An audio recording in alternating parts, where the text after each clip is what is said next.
আসসালামু আলাইকুম। আপনারা সবাই কেমন আছেন? আশা করি আপনারা সবাই ভালো আছেন। আজকে আরও একটা ভিডিও নিয়ে আপনাদের মাঝে চলে আসলাম। তো সম্পূর্ণ ভিডিওটা না টেনে আপনারা দেখতে থাকেন। তো যেহেতু শীত চলতেছে আর এই শীতে সুজি পিঠা খাবো না, সেটা কি করে সম্ভব হয়? তো আজকে মূলত আমরা সুজি পিঠা বানাইছি, তাই খুব ছোট্ট করে আমি আপনাদের মাঝে শেয়ার করলাম। তো সুজি পিঠা বানাতে দেখতেই পাচ্ছেন, এইখানে আমি ডিম আর চিনি একসাথে করে আমি সুন্দর করে আমি মিক্স করে নিব, কারণ সুজি পিঠা খেতে গেলে ডিম ছাড়া আসলে সুজি পিঠা খাওয়াটা হয় না। আর এই শীতের ভিতরে যদি আপনারা বাড়িতে সুজি পিঠা বানায় খান, অবশ্যই খেয়ে দেখবেন, খুব ভালো লাগে, না খেলে আপনারা বুঝবেন না। তো এখানে দেখতেই পাচ্ছেন আমি ডিম আর চিনি একসাথে আমি মিক্স করে নিতেছি, আর পরিমাণ মতন এখানে আমি একটু লবণও দিয়ে নিচ্ছি। এখন সুন্দর করে আমি চিনিটা একদম এমনভাবে গলে যায়, তো সেইভাবে আমি মিক্স করে নিতেছি। আর আজকে আমি সুজি পিঠা বানাতে গিয়ে এইখানে আমি তাল ব্যবহার করছি, কারণ যেতে তাল ফ্রিজ থেকে নামানো ছিল, তো অল্প করে আমি তাল এখানে দিচ্ছি। তালটা দিয়ে ঘ্রাণটা আসতেছে সুজি পিঠা থেকে, আরও খুব ভালো লাগছে।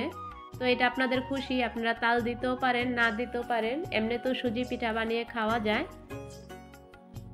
তো এই সুজি পিঠাটা খেতে গেলে শীত আর গরম লাগে না, যে কোনো টাইমেই খাওয়া যায়, কারণ এটা ঘরের ভিতরে 1 মাসের মতো রেখে তারপরে খাওয়া যায়, ফ্রিজ ছাড়া যে কোনো একটা বয়মের ভিতরে রেখে। আর শীতে খেতে পারলেও খুব ভালো লাগে, গরমকালেও খাওয়া যায়, কোনো নষ্ট হওয়ার কোনো চান্স থাকে না। তো এখানে দেখতেই পাচ্ছেন আমার কাছে 1 প্যাকেট সুজি ছিল না, যেহেতু আমার কাছে অল্প করে হাফ প্যাকেট সুজি ছিল, আমি তাই দিয়ে বানালাম। তো এখন সব আমি একসাথে মিক্স করে নিছি। এখন আমি 15 মিনিটের জন্য এটা আমি রেখে দিব, কারণ এটা 15 মিনিট যদি রেখে দেওয়া যায় তো আরও ভালো হয় পিঠাটা। আর এখন আমি পিঠা বানাতে চলে আসলাম। তো এই পিঠাটা বানাতে গেলে তেলটা একটু বেশি লাগে, তেলের পিঠা বানাতে যেরকম তেল খরচ হয় তো ওরকমই লাগে। তো এখানে দেখতে পাচ্ছেন আমি তেল এখানে দিছি কতটুকু পরিমাণে।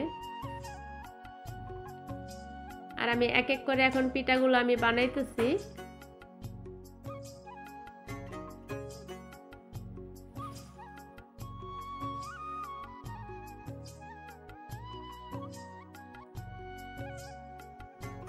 যেহেতু এখানে আমি তালটা ব্যবহার করছি, এই কারণে পিঠার গোলাটা একটু নরম হয়ে গেছে। যদি তালটা আমি ব্যবহার না করতাম তা এটা সুন্দর একদম একটু শক্ত থাকতো, একটু হার্ড থাকতো। তো যাই হোক, কিছু করার নাই, যেহেতু আমি তাল ব্যবহার করছি, আজকে আমি তাল দিয়ে খাবো এই কারণে। তো দেখতে পাচ্ছেন পিঠার কালারটা কি সুন্দর এখন হয়ে গেছে এখানে। তো আপনারা বাড়িতে অবশ্যই এরকম করে ট্রাই করে দেখবেন, তারপর আপনারা জানাবেন আসলে পিঠাগুলো কেমন হয়েছে। তো খাদিজা ফার্স্ট এই বছরে আমি তালের পিঠা বানাইছি, সুজি পিঠা। তো খাদিজা এই বছর ফার্স্ট খাইছে, খাওয়ার পরও বলতেছে এটা নাকি ভাজা মুরগি। তো মাশাআল্লাহ 2-3টা খাইছে পিঠা। তো ফাতেমা খাদিজা ওরা দুনো বোন একসাথে খেতে বসে বলতেছে এটা বলে ভাজা মুরগি। তো দেখতে পাচ্ছেন এখানে আমার বানানো শেষ হয়ে গেছে, আর দেখতে কত সুন্দর হয়েছে। তো আমার এই ভিডিওটা আপনাদের কেমন লাগলো অবশ্যই আপনারা লাইক কমেন্ট করে তারপরে জানাবেন। জানা অজানা যদি কোনো ভুল হয় এই ভিডিওর মাধ্যমে অবশ্যই আপনারা ক্ষমার দৃষ্টিতে দেখবেন। আর আপনারা যে যেখান থেকে আমার এই ভিডিওটা দেখতেছেন অবশ্যই কমেন্টের মাধ্যমে জানাবেন, আমি চেষ্টা করব সাথে সাথে উত্তর দেওয়ার জন্য। আর আপনারা আমার ভিডিও যারা দেখবেন তারা একদম পুরো কমপ্লিট পুরো শেষ করবেন, কারণ আপনারা আমার ওয়াচ টাইম পূরণ করে তারপরে দিবেন।